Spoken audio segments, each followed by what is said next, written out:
देखिए, इसके पहले कि हम लोग लेक्चर की शुरुआत करें, एक छोटी सी इन्फॉर्मेशन है, 2 मिनट आप लोगों का लगना है, थोड़ा सा जान लीजिए। देखिए, यूपी पीसीएस प्रीलिम्स के टेस्ट सीरीज का डिस्कशन हमारा चल रहा है, जहां पर हम 50 से ज़्यादा टेस्ट सीरीज को आप लोगों को प्रोवाइड करेंगे पीडीएफ फॉर्म में विद आंसर की।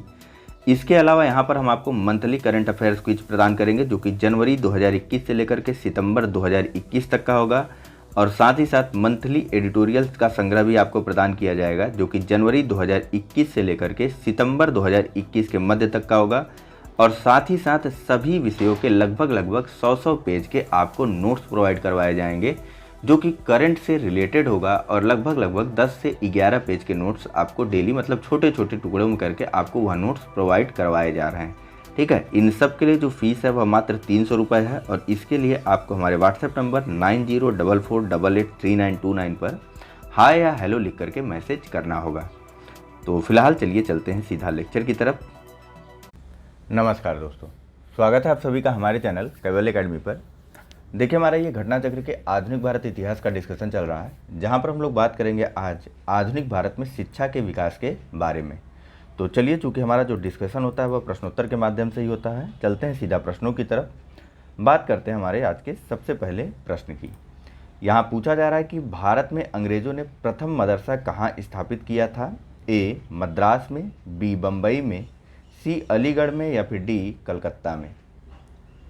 चलिए, इसका जो सही आंसर है वह है ऑप्शन नंबर डी, 1781 में वारेन हेस्टिंग के द्वारा कलकत्ता मदरसा की स्थापना की गई थी। यहाँ देख लीजिए। ठीक है, अगला प्रश्न, एशियाटिक सोसाइटी ऑफ बंगाल के संस्थापक थे?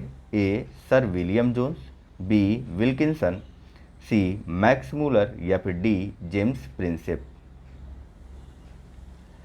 चलिए, इसका जो सही आंसर है वह है option number A, sir William Jones जो है उनके द्वारा 1784 में एशियाटिक सोसाइटी ऑफ बंगाल की स्थापना की गई थी, वारेन हेस्टिंग के समय में भी। ठीक है, वारेन हेस्टिंग का समय काल वैसे कब से कब तक है? तो 1774 से 1785 तक वारेन हेस्टिंग जो है वह बंगाल का गवर्नर जनरल बना रहा। ठीक है, देखिए, 1784 में हेस्टिंग के सहयोगी सर विलियम जोन्स ने एशियाटिक सोसाइटी ऑफ बंगाल की स्थापना की थी, जिसका उद्देश्य था एशिया के सामाजिक तथा प्राकृतिक इतिहास, पुरातत्व संबंधी ज्ञान, विज्ञान तथा साहित्य का अध्ययन किया जा सके। आगे चल कर के 1791 में बनारस के ब्रिटिश रेजिडेंट जोनाथन डंकन ने बनारस में एक प्रथम संस्कृत कॉलेज या संस्कृत महाविद्यालय भी खोला था। फिलहाल विलियम जोन्स जो थे वह कलकत्ता में न्यायाधीश थे, कलकत्ता हाई कोर्ट के। ठीक है, अगला प्रश्न देखते हैं। यहाँ पूछा जा रहा है कि वाराणसी में प्रथम संस्कृत महाविद्यालय की स्थापना किसने की थी? तो अभी हमने देखा 1791 में बनारस के ब्रिटिश रेजिडेंट जोनाथन डंकन के द्वारा बनारस में प्रथम संस्कृत महाविद्यालय की स्थापना की गई थी। नेक्स्ट प्रश्न कथन और कारण के रूप में है, जिसमें कथन ए है, बंगाल की एशियाटिक सोसाइटी की स्थापना वारेन हेस्टिंग के काल में हुई थी और उसने सर विलियम जोन्स के पक्ष में उक्त विद्वत संस्था की अध्यक्षता का प्रस्ताव अस्वीकार कर दिया था। कारण आर बताया जा रहा है कि वारेन हेस्टिंग स्वयं एक उद्भट विद्वान तथा प्राच्य विद्या का प्रखर समर्थक था, जो संस्कृत, फारसी व अरबी के अध्ययन को प्रोत्साहित करता था।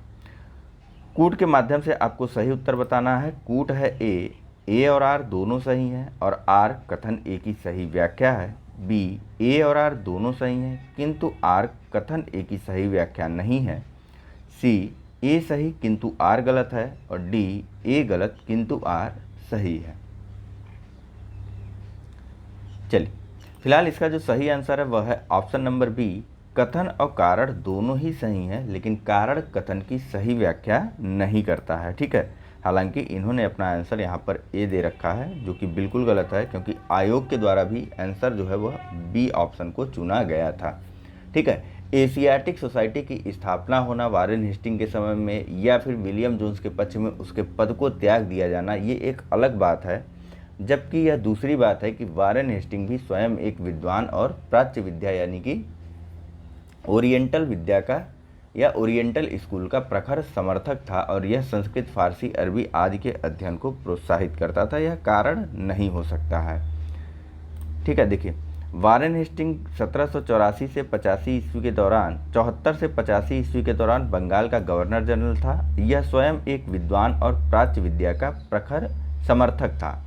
इसके द्वारा संस्कृत, फारसी और अरबी के अध्ययन को भी प्रोत्साहित किया गया था और इसके सहयोग और समर्थन से ही 1784 में बंगाल की एशियाटिक सोसाइटी की स्थापना हुई। लेकिन इसने जो है सर विलियम जोन्स के पक्ष में इस संस्था की अध्यक्षता का प्रस्ताव अस्वीकार कर दिया था। आगे चल करके विभिन्न विद्वानों को इसके द्वारा प्रश्रय प्रदान किया गया या फिर उनका समर्थन किया गया, जो कि सभी के सभी ओरिएंटल स्कूल या यूँ कह लीजिए तो प्राच्य विद्या के अध्ययन के समर्थक थे, जिनमें शामिल था चार्ल्स विल्किंसन, नथालियन हेल्डेट, जोनाथन डंकन आदि। ठीक है, देखिए चार्ल्स विल्किंसन द्वारा किए गए भगवत गीता के अंग्रेजी अनुवाद की प्रस्तावना भी वारेन हेस्टिंग ने ही लिखी थी।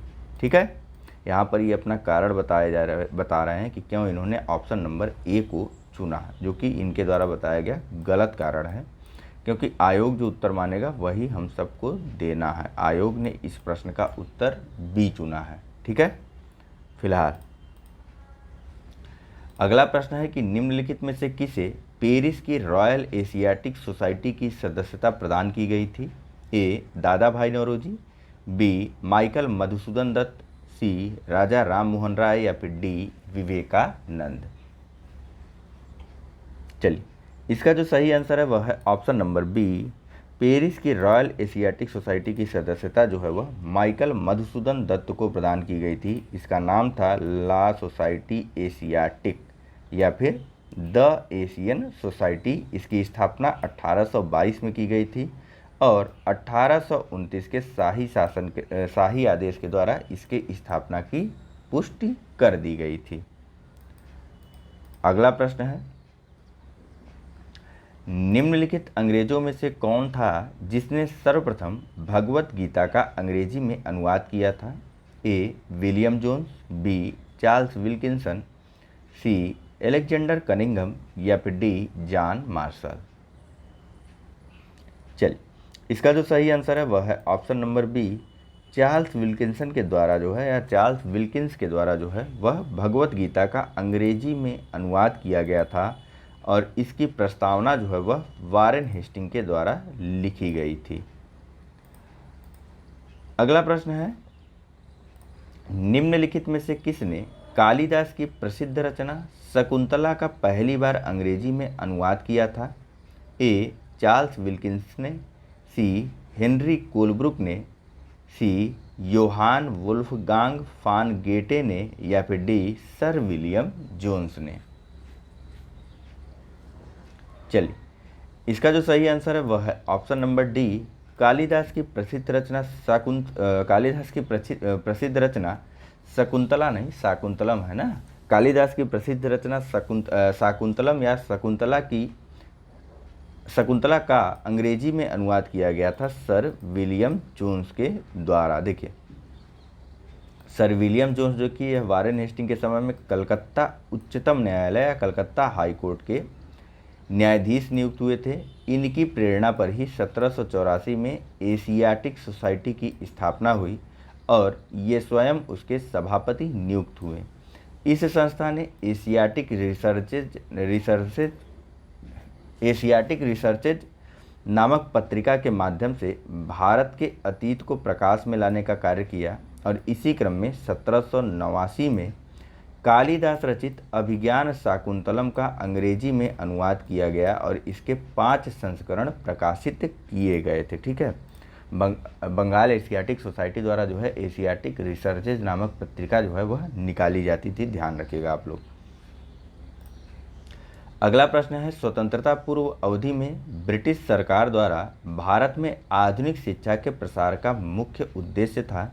ए छोटे प्रशासनिक पदों पर नियुक्ति हेतु शिक्षित भारतीयों की आवश्यकता, बी भारतीय संस्कृति को प्रोत्साहित करना, सी भारतीय लोगों को आधुनिक बनाना जिससे वे राजनीतिक जिम्मेदारी में भाग ले सकें, या डी उपर्युक्त में से कोई नहीं। चलिए, इसका जो सही आंसर है वह है ऑप्शन नंबर ए। छोटे प्रशासनिक पदों पर नियुक्ति हेतु शिक्षित भारतीयों की आवश्यकता ने भारत में स्वतंत्रता पूर्व जो है ब्रिटिश सरकार को आधुनिक शिक्षा के प्रसार के लिए प्रोत्साहित किया था। ठीक है, यहाँ देखिए, ब्रिटिश राज द्वारा भारत में अंग्रेजी शिक्षा का प्रसार करवाने के पीछे जो मुख्य कारण था वह था प्रशासन का खर्च कम करने की चिंता। इसके लिए सरकार शिक्षित भारतीयों की संख्या बढ़ाना चाहती थी, जिससे प्रशासन और ब्रिटिश व्यावसायिक प्रतिष्ठानों की छोटे कर्मचारियों की और बढ़ती हुई ज़रूरतों को पूरा किया जा सके। अंग्रेज आते थे, बाहर से अगर आते थे कर्मचारी इनके, तो वे ज़्यादा पैसे की डिमांड करते थे। नेक्स्ट, ब्रिटिश सरकार के किस अधिनियम ने सबसे पहली बार भारत में शिक्षा के लिए 1 लाख रुपए दिए थे? A. Wood despatch 1854, B. Charter अधिनियम 1813, सी. चार्टर अधिनियम 1853 या डी. भारतीय परिषद अधिनियम 1892। चलिए, इसका जो सही आंसर है वह है ऑप्शन नंबर बी, चार्टर अधिनियम 1813 के माध्यम से ब्रिटिश सरकार द्वारा भारत में प्रतिवर्ष शिक्षा के लिए 1 लाख रुपए खर्च करने की व्यवस्था की गई थी। देखिए, 1813 के चार्टर अधिनियम के तहत कंपनी ने पहली बार शिक्षा के प्रति सरकारी उत्तरदायित्व उठाया। प्रतिवर्ष शिक्षा के लिए 1 लाख रुपए खर्च करने की व्यवस्था की गई थी। ठीक है, नेक्स्ट, यहाँ पूछा जा रहा है कि वुड डिस्पैच के बारे में निम्नलिखित में से कौन सा कथन सत्य है? पहला, सहायता अनुदान व्यवस्था या ग्रांट्स इन एड शुरू की गई। दूसरा, विश्वविद्यालयों की स्थापना की सिफारिश की गई। तीसरा, शिक्षा के सभी स्तरों पर शिक्षण माध्यम के रूप में अंग्रेजी की सिफारिश की गई। नीचे दिए गए कूट का प्रयोग कर सही उत्तर चुनना है। ऑप्शन है ए, केवल 1 और 2, बी, केवल 2 और 3, सी, केवल 1 और 3 या डी, 1, 2 और 3। चलिए, इसका जो सही आंसर है वह है ऑप्शन नंबर ए, केवल 1 और 2। यहाँ पर ये वाला गलत इसलिए है कि शिक्षा के सभी स्तरों पर नहीं, केवल और केवल उच्च स्तर पर अंग्रेजी भाषा में शिक्षा दिए जाने पर बल दिया गया था। ठीक है, यह उसको महत्व दिया गया था।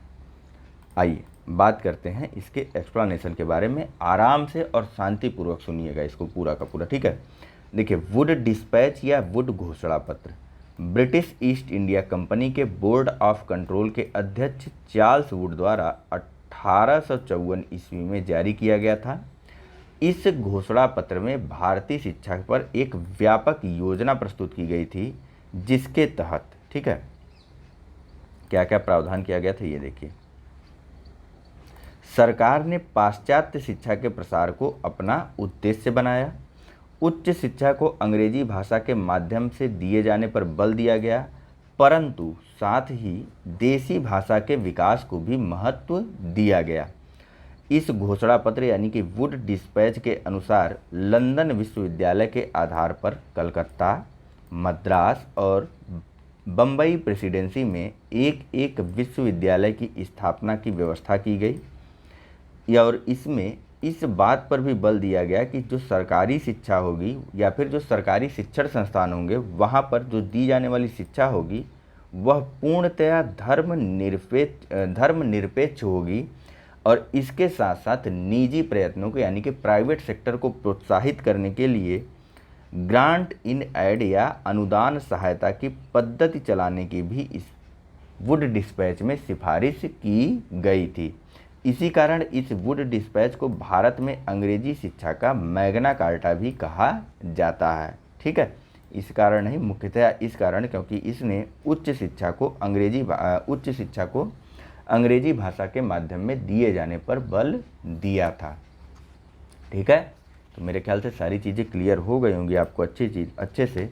सबसे पहले निजी प्रयत्नों को प्रोत्साहित करने का इसमें प्रावधान किया गया था ग्रांट्स इन एड या अनुदान सहायता के माध्यम से। दूसरा महत्वपूर्ण तथ्य, इसमें लंदन विश्वविद्यालय के तर्ज पर भारत में कलकत्ता, बम्बई और मद्रास प्रेसिडेंसियों में एक एक विश्वविद्यालयों की स्थापना का प्रावधान किया गया था। ठीक है, कब किए गए थे? 1857 में इन विश्वविद्यालयों की स्थापना की गई थी। ठीक है, कलकत्ता, मद्रास और बम्बई में। वहीं इसके द्वारा जो है अंग्रेजी इसके द्वारा जो है इस घोषणा पत्र के माध्यम से उच्च शिक्षा को अंग्रेजी भाषा में दिए जाने का प्रावधान किया गया था, लेकिन साथ ही साथ देसी भाषा के विकास को भी महत्व दिया गया था। ठीक है, चलिए चलें अगले प्रश्न पर। आइए, यहाँ पूछा जा रहा है कि चार्ल्स वुड का आदेश पत्र निम्नलिखित में से किससे संबंधित था। अब तो डायरेक्ट कर सकते हैं ना, चार्ल्स वुड का 1854 का जो आदेश पत्र या जो घोषणा पत्र था वह संबंधित था शिक्षा से। ठीक है, अगला प्रश्न देखें। यहाँ पूछा जा रहा है कि हंटर कमीशन की रिपोर्ट में विकास पर जोर दिया गया। ए, बालिकाओं की शिक्षा को, बी, उच्च शिक्षा को, सी, प्राथमिक शिक्षा को, या फिर डी, तकनीकी शिक्षा को। चलिए, इसका जो सही आंसर है वह है option number C. Hunter commission की रिपोर्ट में प्राथमिक शिक्षा के विकास पर जोर दिया गया था। दरअसल 1854 का जब वुड डिक्लेरेशन हो गया था तो आगे चल के 1882 में इस वुड डिस्पैच की या फिर इस वुड घोषणा पत्र का अध्ययन करने के लिए कि भैया इन्होंने जो सिफारिश की उसको लागू कर दिया गया। अब देश में शिक्षा का विकास किस प्रकार का है या शिक्षा का स्तर किस प्रकार का है, इस पर अध्ययन करने के लिए एक समिति का गठन किया गया W हंटर की अध्यक्षता में।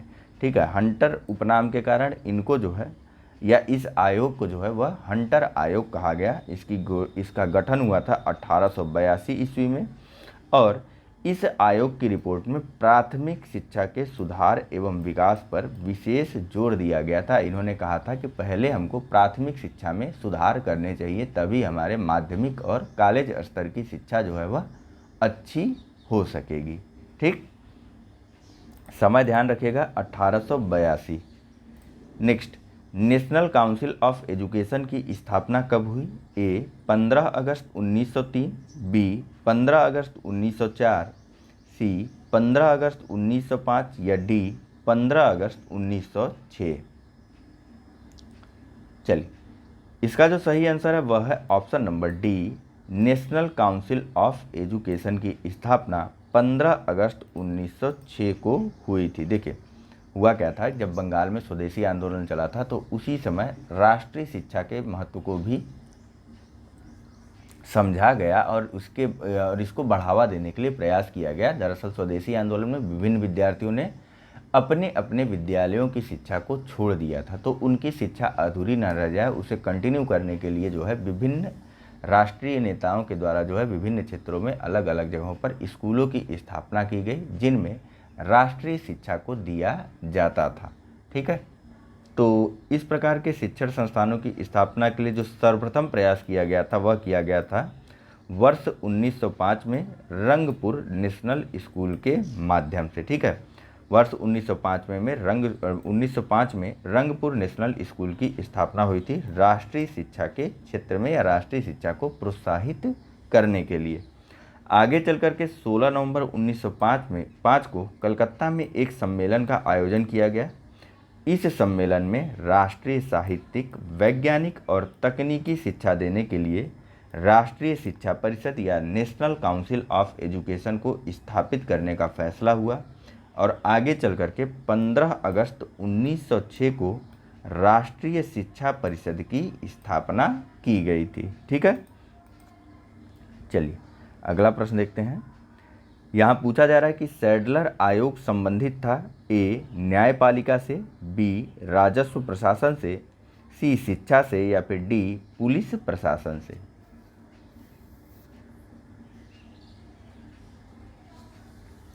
चलिए, इसका जो सही आंसर है वह है ऑप्शन नंबर सी। सैडलर आयोग जो था वह संबंधित था शिक्षा से।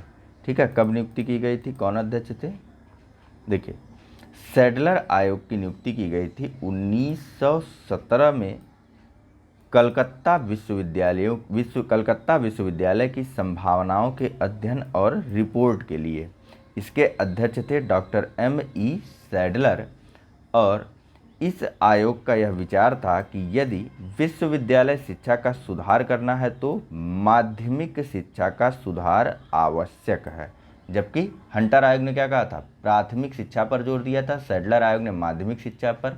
ठीक, ध्यान करते चलिएगा। और 1917 में सैडलर आयोग की नियुक्ति की गई थी।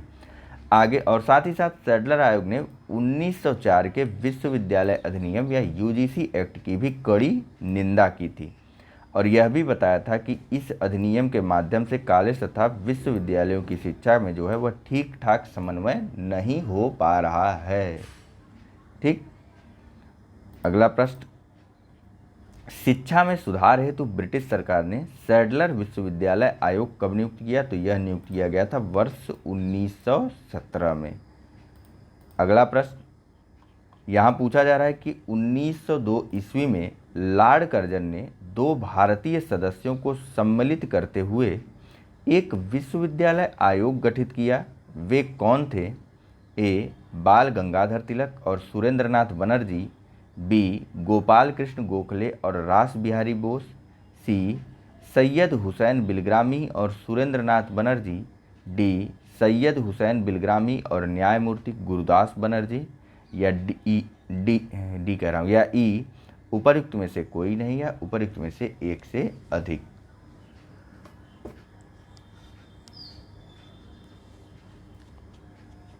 चलिए, इसका जो सही आंसर है वह है option number D, Syed Hussain Bilgrami और न्यायमूर्ति गुरुदास बनर्जी जो है वह यूजीसी कमेटी में शामिल थे। ठीक है, यहाँ देखिए नीचे अभी बात करते हैं।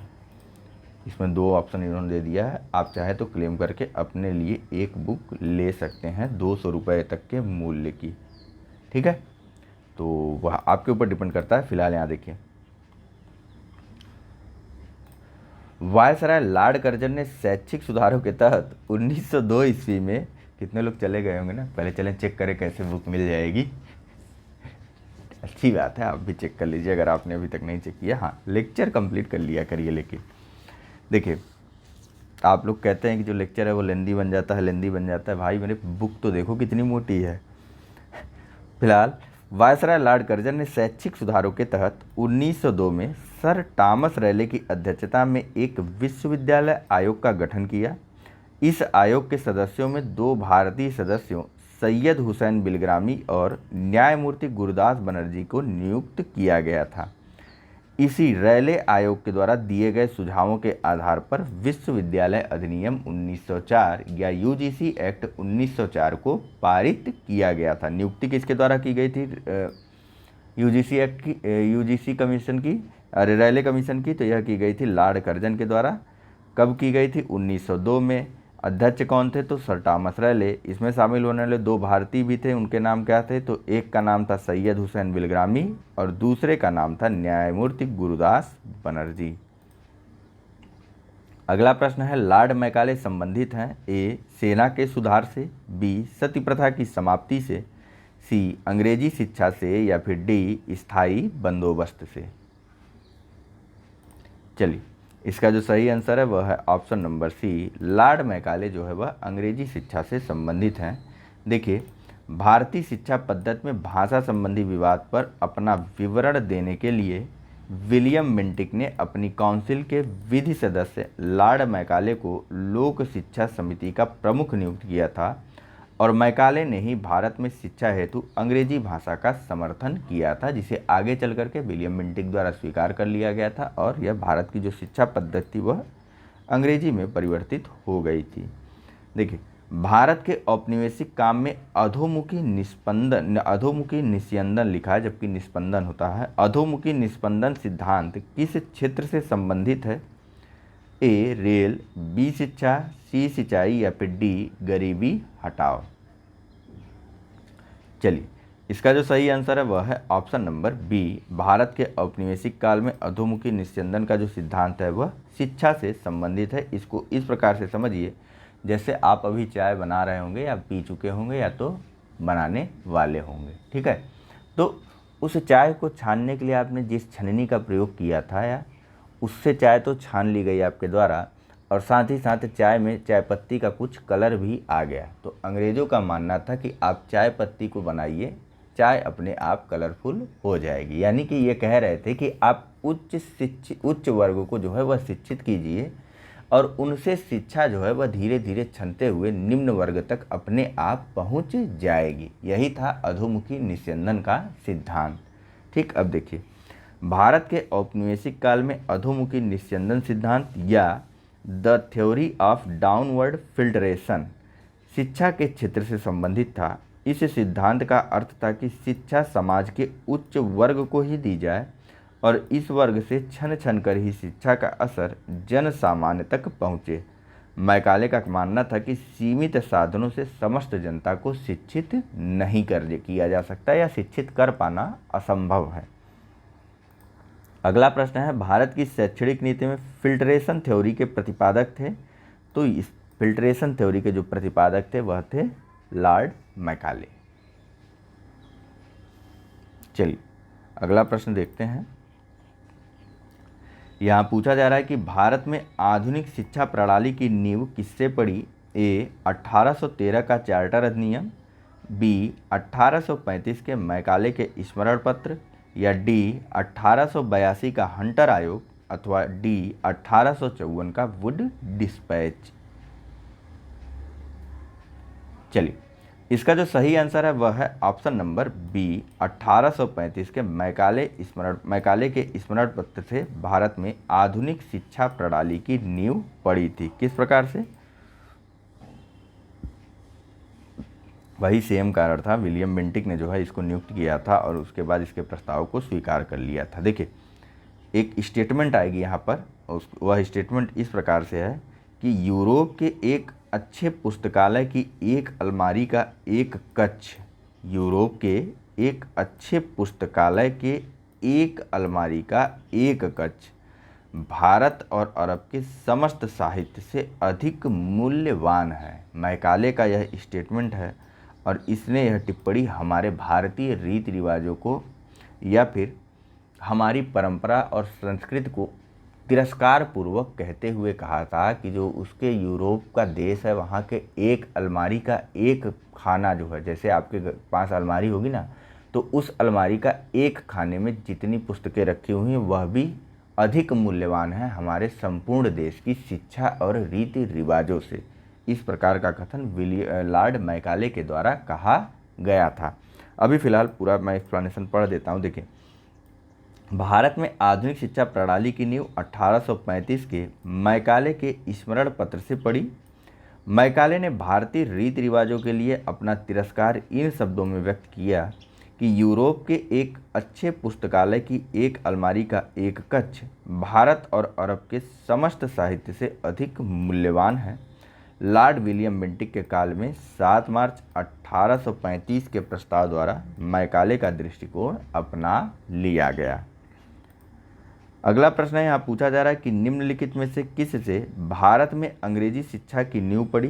पहला 1813 का चार्टर एक्ट, दूसरा general committee of public instruction 1823, इसकी नियुक्ति वैसे किस लिए की गई थी बताइए? इसकी नियुक्ति की गई थी जो 1813 के अधिनियम में 1 लाख रुपए देने का प्रावधान किया गया था शिक्षा के विकास के लिए, उसको किस प्रकार से लोगों को दिया जाए उसके लिए की गई थी, सुझाव देने के लिए। ठीक है। और अगला ऑप्शन है प्राच्यविद एवं आंग्लविद विवाद। नीचे कूट के माध्यम से आपको सही उत्तर बताना है। ऑप्शन है ए केवल 1 और 2, बी केवल 2, सी केवल 1 और 3, या डी 1, 2 और 3। चलिए इसका जो सही आंसर है वह है ऑप्शन नंबर डी 1, 2 और 3। ठीक है, 3 के तीनों ही सही हैं। 1813 के charter act, general committee of public instruction 1823 और प्राच्यविद एवं आंग्लविद विवाद के माध्यम से भारत में अंग्रेजी शिक्षा की नींव पड़ गई थी। देखिए ईस्ट इंडिया कंपनी ने ओरिएंटल शिक्षा की प्रचलित प्रणाली को हतोत्साहित किया, यानी कि प्राच्य शिक्षा को हतोत्साहित किया और पश्चिमी शिक्षा और अंग्रेजी भाषा को बढ़ावा दिया। इसी क्रम में 1813 के चार्टर अधिनियम में भारत में शिक्षा के प्रसार के लिए प्रतिवर्ष 1 लाख रुपए खर्च करने के प्रावधान को अपनाया गया और 1823 में general committee of public instruction का गठन किया गया, जिसकी जिम्मेदारी शिक्षा के लिए 1 लाख रुपए देने की थी। इस समिति में सभी 10 के 10 जो सदस्य थे वह थे यूरोपीय और इसके बाद governor general William Cavendish Bentinck 1828 से 35 तक जिसका कार्यकाल रहा था, उसके शासनकाल में 7 मार्च 1835 को लॉर्ड मैकाले के प्रस्ताव को स्वीकृत कर भारत में अंग्रेजी को उच्च शिक्षा का माध्यम मान लिया गया। भारत में आंग्ल शिक्षा के समर्थकों का नेतृत्व मुनरो एवं एल्फिंस्टन ने किया, जबकि एच टी प्रिंसिप ने ओरिएंटल स्कूल या प्राच्य शिक्षा के समर्थकों का नेतृत्व किया था।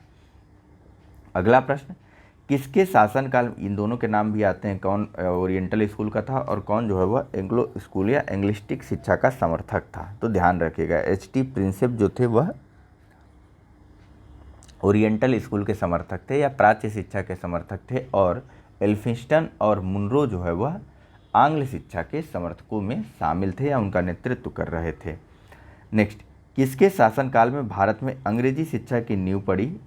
ए लॉर्ड विलियम केवेंडिश बेंटिक, या डी लॉर्ड हार्डिंग, अथवा सी लॉर्ड मिंटो, या डी लॉर्ड डलहौजी।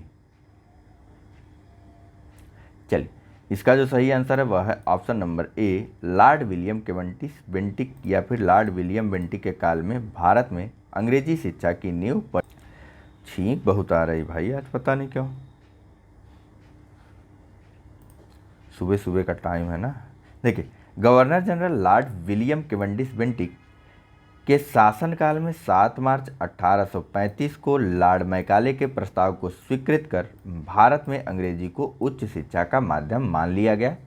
भारत में आंग्ल शिक्षा के समर्थकों का नेतृत्व मुनरो और एल्फिंस्टन ने किया और एच टी प्रिंसिप ने प्राच्य शिक्षा के समर्थकों का नेतृत्व किया था। नेक्स्ट, यहाँ पूछा जा रहा है कि भारत में प्रथम 3 विश्वविद्यालयों कलकत्ता, मद्रास, बम्बई की स्थापना किस वर्ष हुई?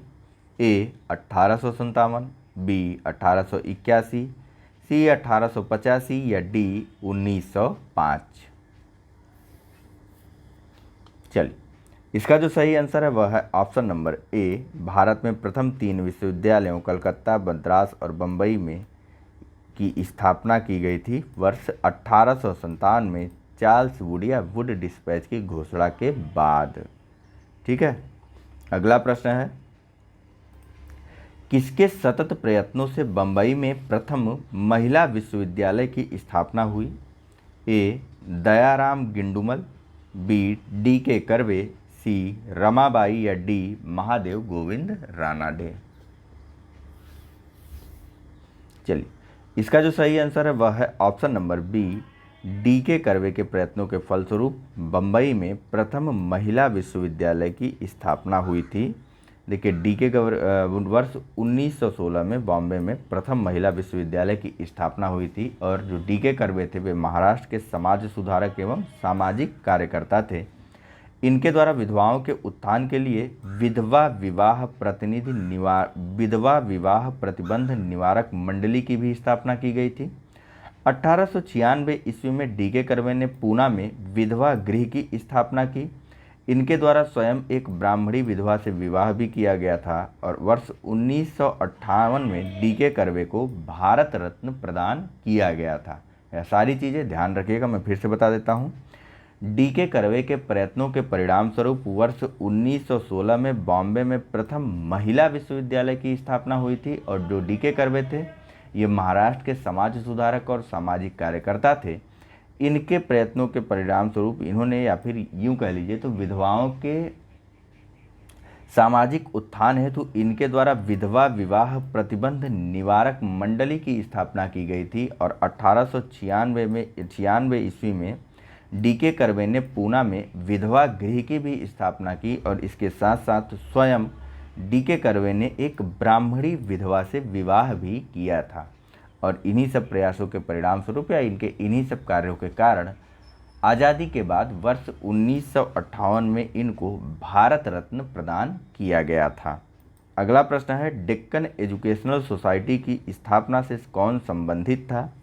ए जस्टिस रानाडे, बी फिरोज शाह मेहता, सी बाल गंगाधर तिलक या डी दयानंद सरस्वती। चलिए, इसका जो सही आंसर है वह है option number C, Deccan Educational Society की स्थापना से बाल गंगाधर तिलक जुड़े हुए थे। देखिए, डेक्कन एजुकेशनल सोसाइटी की स्थापना 1880 में न्यू इंग्लिश स्कूल के प्रारंभ के साथ पुणे में कर दी गई थी तथा 1884 ईस्वी में डेक्कन एजुकेशन सोसाइटी औपचारिक रूप से गठित हो गई थी। ठीक है, न्यू इंग्लिश स्कूल की स्थापना कब हुई थी? 1880 में।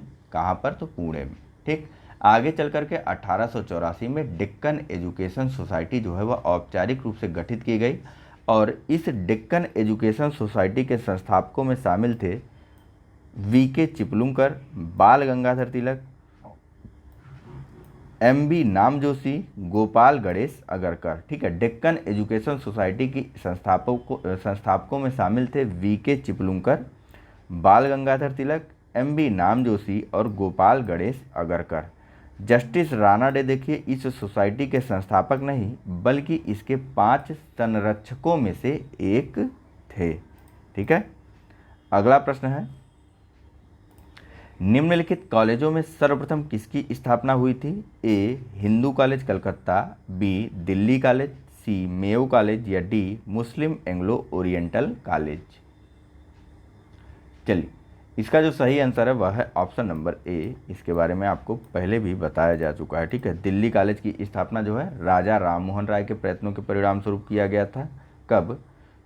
बताइए। देखिए, राजा राम मोहन राय आधुनिक शिक्षा के सबसे प्रारंभिक प्रचारकों में से एक थे। 1817 में राजा राम मोहन राय ने डेविड हेयर एवं एलेक्जेंडर डफ के साथ मिलकर के कलकत्ता में प्रसिद्ध हिंदू कॉलेज की स्थापना की। मेयो कॉलेज की स्थापना 1875 में अजमेर में, मुस्लिम एंग्लो ओरिएंटल कॉलेज की स्थापना 1875 में अलीगढ़ में और दिल्ली कॉलेज की स्थापना 1824 में हुई थी। ठीक है, अगला प्रश्न है, Mohammedan Anglo oriental college Aligarh की स्थापना निम्नलिखित में से किस वर्ष हुई थी? तो यह हुई थी 1875 में। ठीक है, ज़्यादा परेशान होने की ज़रूरत नहीं है, सर सैयद अहमद खां के द्वारा की गई थी।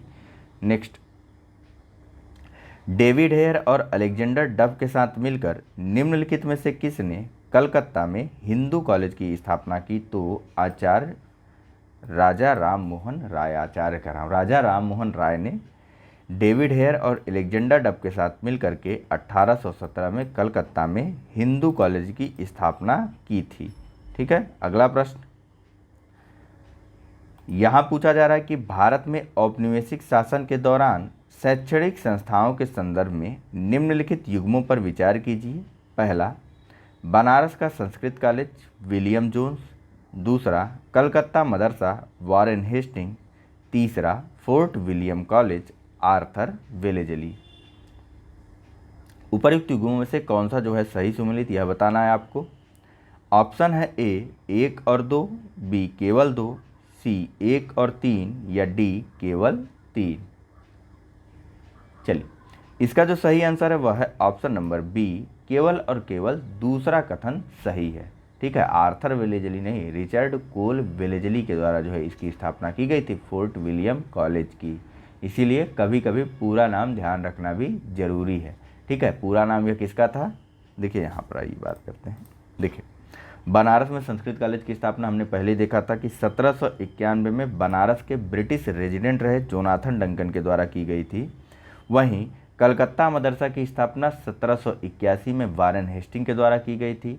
तो फोर्ट विलियम कॉलेज की स्थापना लॉर्ड रिचर्ड कोल वेलेजली के द्वारा की गई थी, जिसका कब की गई थी? तो वर्ष 1800 ईस्वी में। ठीक है, देखिए, जो गवर्नर जनरल वेलेजली था ना, उसी का पूरा नाम था लॉर्ड रिचर्ड कोले वेलेजली। ठीक, इसके द्वारा ही फोर्ट विलियम कॉलेज की स्थापना की गई थी वर्ष 1800 में। अगला प्रश्न है, वेलेजली ने कलकत्ता में फोर्ट विलियम कॉलेज की स्थापना किस लिए की थी? ए, उसे लंदन में स्थित बोर्ड ऑफ डायरेक्टर्स ने ऐसा करने के लिए कहा था। बी, वह भारत में प्राच्य ज्ञान या ओरिएंटल स्कूल के प्रति अभिरुचि पुनः जागृत करना चाहता था। सी, विलियम कैरी तथा उसके सहयोगियों को रोजगार प्रदान करना चाहता था। या डी, ब्रिटिश नागरिकों को भारत में प्रशासन हेतु प्रशिक्षित करना चाहता था। चलिए, इसका जो सही आंसर है वह है ऑप्शन नंबर डी। वेलेजली ने कलकत्ता में 1800 ईस्वी में फोर्ट विलियम कॉलेज की स्थापना इसलिए की थी ताकि वह ब्रिटिश नागरिकों को भारतीय रीति रिवाजों से परिचित करवा सके और वह भारत में प्रशासन कर सके। देखिए, कलकत्ता में ईस्ट इंडिया कंपनी के तत्कालीन गवर्नर जनरल लॉर्ड वेलेजली द्वारा 1800 ईस्वी में फोर्ट विलियम कॉलेज की स्थापना की गई। ये वही वेलेजली है जिसके समय में चतुर्थ आंग्ल मैसूरी युद्ध हुआ था, जिसमें टीपू सुल्तान मारा गया था। ठीक है, अब समझ में आया। यह वही वेलेजली है जिसके द्वारा सहायक संधि का उपयोग किया गया था भारी मात्रा में। अब समझ में आया, तो ध्यान रखिएगा।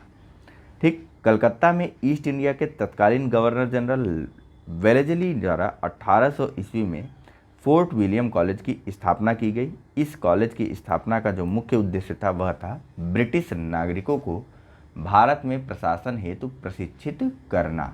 ठीक, अगला प्रश्न देखिए। यहाँ पूछा जा रहा है कि निम्नलिखित में से किसने भारतीय विश्वविद्यालयों में धार्मिक शिक्षा के लिए प्रबल रूप से वकालत की थी? ए. बाल गंगाधर तिलक, बी. स्वामी विवेकानंद, सी. महात्मा गांधी या फिर डी. मदन मोहन मालवीय। चलिए, इसका जो सही आंसर है वह है option number D. Madan Mohan Malviya के द्वारा जो है भारतीय विश्वविद्यालयों में धार्मिक शिक्षा के लिए प्रबल रूप से वकालत की गई थी। देखिए, मदन मोहन मालवीय जो है वह आरंभ में एक स्कूल के अध्यापक थे और बाद में वकील बन गए थे। ठीक है, यह एक अग्रणी राष्ट्रवादी और देशभक्त थे, इसके बारे में बात बताने की ज़रूरत नहीं है। ठीक है, इनके द्वारा देखिए भारतीय विश्वविद्यालयों में धार्मिक शिक्षा में को दिए जाने का क्या कहते हैं उसको मांग की गई थी, या इनके द्वारा जो है यह दिए जाने की इसका सपोर्ट किया गया था कि भारतीय विश्वविद्यालयों में धार्मिक शिक्षा दी जाए। ठीक है, अगला प्रश्न है कि बनारस हिंदू विश्वविद्यालय का शिलान्यास निम्न में से किसने किया था? ए. मदन मोहन मालवीय, बी. महाराजा विभूति नारायण सिंह, सी. लॉर्ड हार्डिंग या फिर डी. Annie Besant. चलिए, इसका जो सही आंसर है वह है option number C. Banaras Hindu विश्वविद्यालय या बीएचयू की स्थापना का शिलान्यास जो है वह लॉर्ड हार्डिंग के द्वारा किया गया था। ठीक है, देखिए, बनारस हिंदू विश्वविद्यालय का शिलान्यास 4 फरवरी 1916 को वसंत पंचमी के दिन तत्कालीन वायसराय लॉर्ड हार्डिंग के द्वारा किया गया था। ठीक, और इसकी स्थापना किसके द्वारा की गई थी? तो इसकी स्थापना का श्रेय जो है वह महामना मदन मोहन मालवीय को जाता है। इस चैप्टर का अंतिम प्रश्न और इस लेक्चर का भी यह अंतिम प्रश्न। यहाँ पूछा जा रहा है कि निम्नलिखित में से किसे सर्वप्रथम केंद्रीय विश्वविद्यालय घोषित किया गया? ए. अलीगढ़ मुस्लिम विश्वविद्यालय अलीगढ़, बी. डॉक्टर भीमराव अंबेडकर विश्वविद्यालय लखनऊ, सी. बनारस हिंदू विश्वविद्यालय वाराणसी या डी. इलाहाबाद विश्वविद्यालय। चलिए, इसका जो सही आंसर है वह है ऑप्शन नंबर सी। यहाँ पर दिए गए विकल्पों में से बनारस हिंदू विश्वविद्यालय को सर्वप्रथम केंद्रीय विश्वविद्यालय का दर्जा प्रदान किया गया था। इस विश्वविद्यालय की स्थापना का श्रेय जो है वह वर्ष 1916 में महामना मदन मोहन मालवीय को जाता है, जिसका उद्घाटन 4 फरवरी 1916 को बसंत पंचमी के दिन तत्कालीन वायसराय लॉर्ड हार्डिंग के द्वारा किया गया था। अपने अगले लेक्चर में हम लोग बात करेंगे आधुनिक भारत में प्रेस के विकास से संबंधित। तो फिलहाल इस लेक्चर में इतना ही है। Thank you very much for discussion. Channel को लाइक, सब्सक्राइब और शेयर करना मत भूलिएगा। धन्यवाद।